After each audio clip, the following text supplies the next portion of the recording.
આપ સર્વોને હેતપૂર્વક જય શ્રી સ્વામિનારાયણ।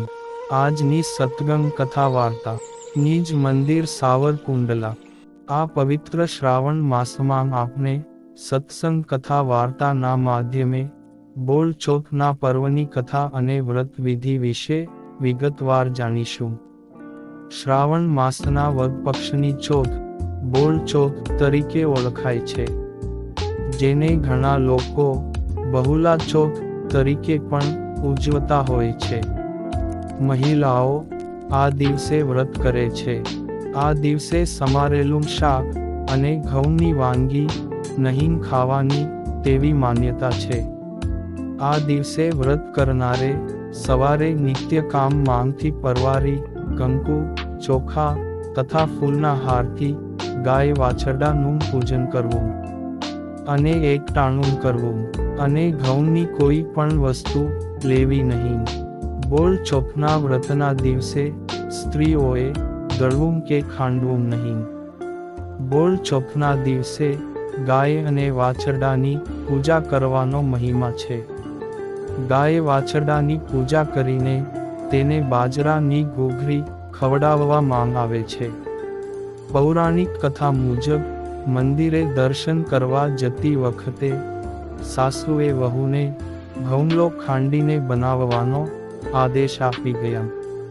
તેની ગાયના વાછરડાનું નામ પણ ઘઉંલો હોવાથી વહુએ એને ખાંડીને એની રસોઈ બનાવી દીધી હતી।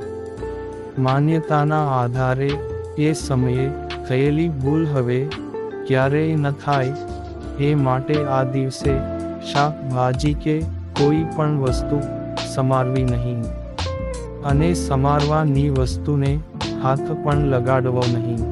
એ માન્યતા આજ સુધી ચાલી આવે છે।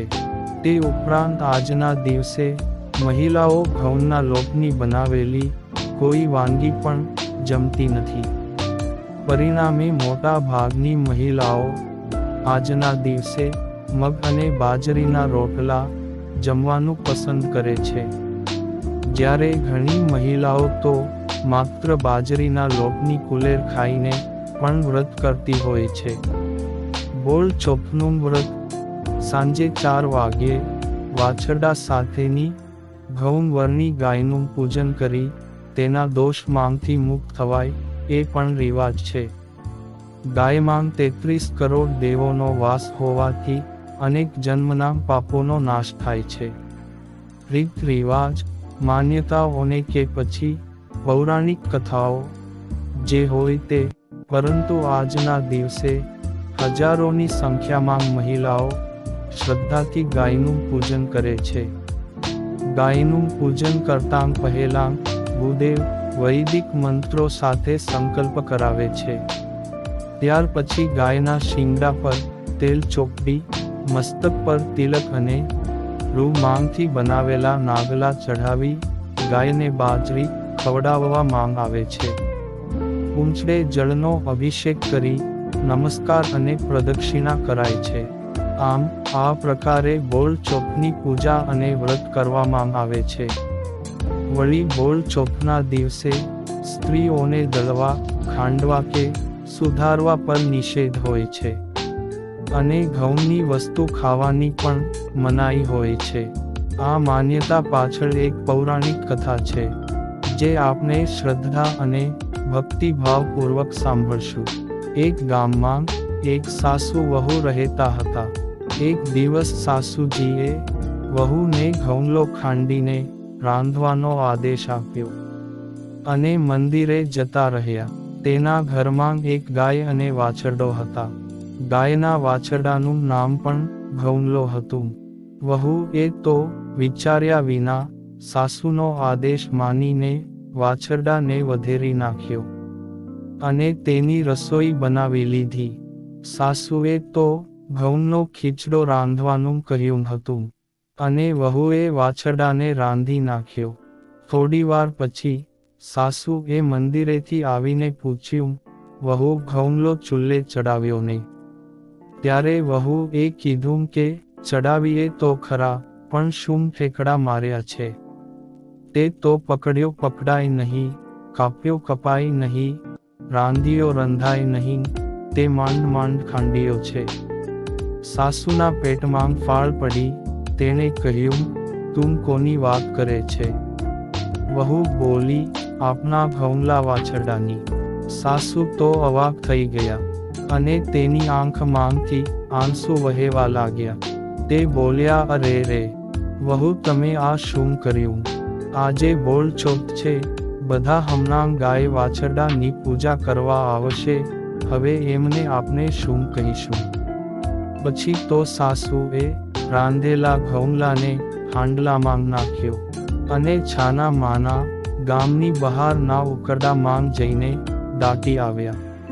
પાછા ઘરે આવીને ડેલી બંધ કરી ચૂપચાપ સાસુ વહુ બંને ઘરમાં બેસી રહ્યા. ગાય તો સીમમાં ચારો ચરવા ગઈ હતી. ત્યાં તેનું માતૃ હૃદય જાગી ગયું, અને ભાંભરતી દોડતી ગામની બહારના ઉકરડા પાસે આવી, અને ઉકરડામાં શિંગડા ભરાવ્યા. શિંગડા મારતા જ હાંડલું ફૂટ્યું, અને ઠેકડો મારીને વાછરડો ઊભો થયો. ગાય તો વાછરડાને ચાટવા લાગી. આખા ગામમાં ભવનવરના ગાય અને વાછરડો બીજે ક્યાંય ન હતા. એટલે પૂજન કરવા માટે ગામની સ્ત્રીઓ અહીંયા જ આવતી. તેથી સાંજ પડી એટલે બધી સ્ત્રીઓ ભેગી થઈ. ગાય વાછરડો બહાર, અને સાસુ વહુ ઘરમાં, અને ઘર બંધ. વાછરડાના ગળામાં હાંડલાનો કાંઠલો. બધી સ્ત્રીઓ કહેવા લાગી, આજે પૂજન કરવાનું હોય તો ગળામાં ફૂલનો હાર હોય કે કાટલો.